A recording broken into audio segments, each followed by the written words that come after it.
should be like a blooper segment. Health tips with Julian Ng. Trust me, that is not the blooper section.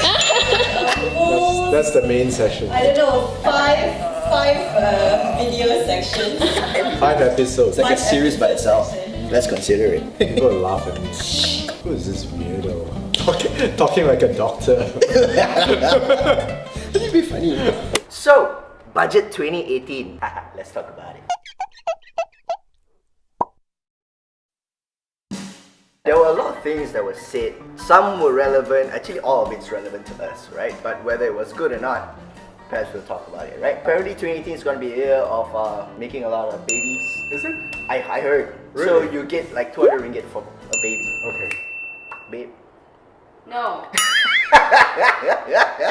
Dang it! That was a good try. I don't think that was the correct way to sell the idea to your wife. I was thinking, I'm going to get 200 ringgit. Hey! My entire life, just because of 200. That's my wife. Yeah, that's his wife. Who had some thoughts on it. The next one, Brim. Brim has been a what I think it's been a very controversial thing, right? It's good for some people say it's bad, but what do you think, Julian? Well, I think that as long as the handout doesn't come to me, then it's a bad policy. No, but seriously, okay, going back to the first one, 200 ringgit for each baby, it's hardly enough to buy tin milk and formula milk, clothes, and what's that thing? The trolley, like the trolley. Stroller. Trolley. It's like shopping at Tesco. Babies 101. How are you going to get babies if you don't know that? My mom has always put me in a trolley.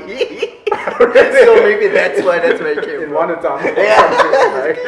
And then you pick up mask on the way.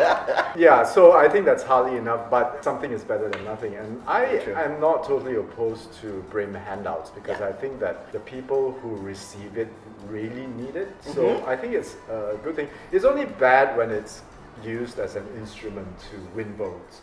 So you really got to think about it really properly, what you're using it for.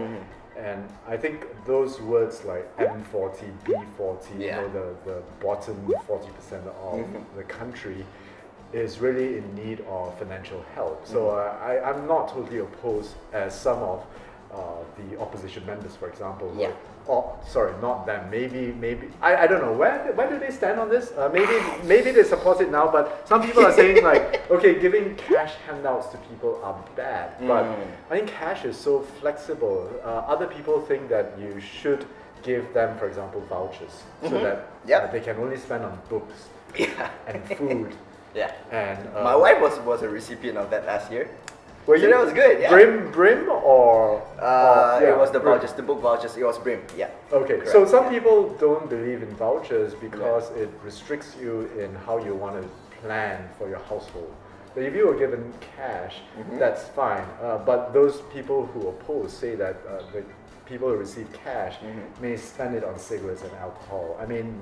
True. I think that's the minority. I think so. I don't have the statistics to back that up, but I think it's a minority. I think that most people want the best for their households. My other take on direct cash handouts to people who need it most are better than blanket subsidies. Remember those petrol subsidies that we used to have? So everybody benefited from it. The guy who had 5 BMWs and 10 Mercedes parked in their garage would still be as much entitled to the guy who only had 2 motorbikes at home, right? So I think it's unfair use of the country's money in that sense, blanket subsidies.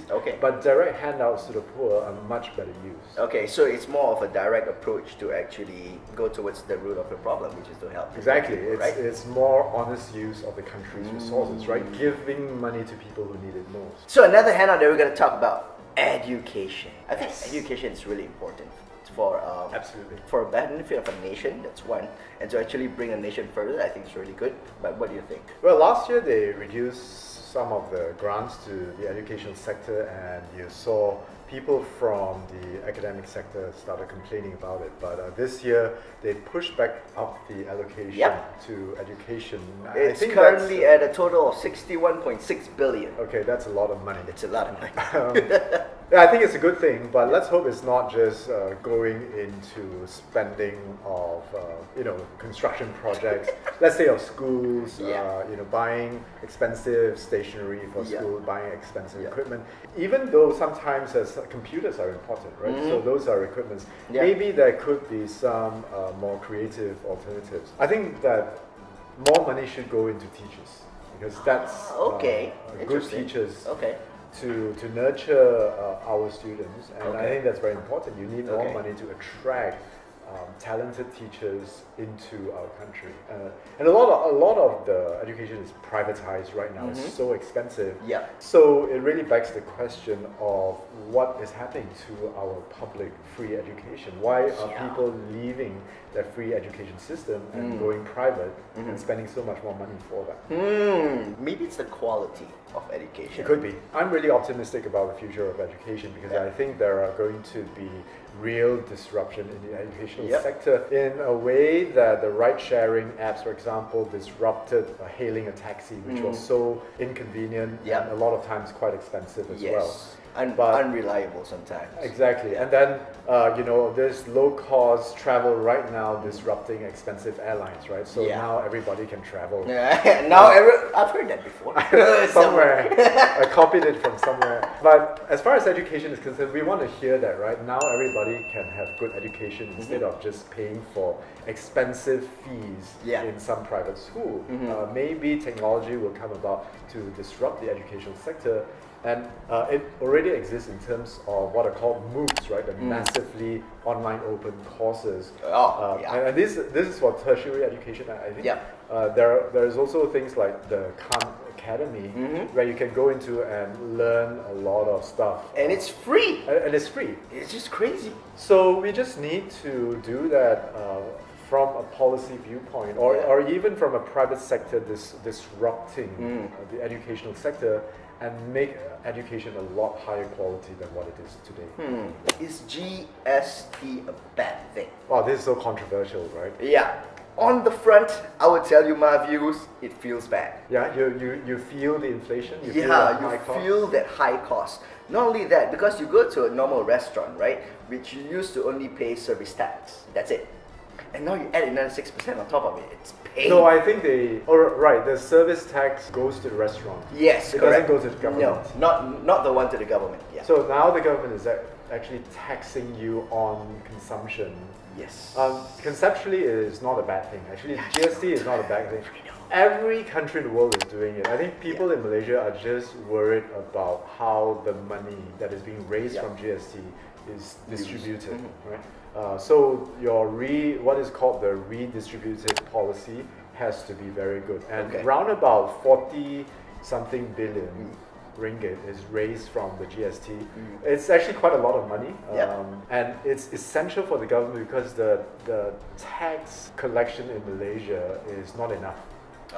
Not a lot of people pay income taxes. For example, only 15. No, I don't mean escape, illegally avoid evading taxes. I don't mean that. Even people who have to pay taxes legally, only 15% of the workforce pays taxes. Wow. So the other 85% legally are permitted not to pay taxes. So that's huge. Then that leaves the only other option for the government in order to expand the tax collection is to raise taxes for these 85% of people, right? Yeah. But obviously the government can't do that because that would be a heavier burden. Yeah. You would complain more if your income taxes were raised. And in fact, this budget, the government reduced taxes even income more, tax, right? right? Income taxes even more.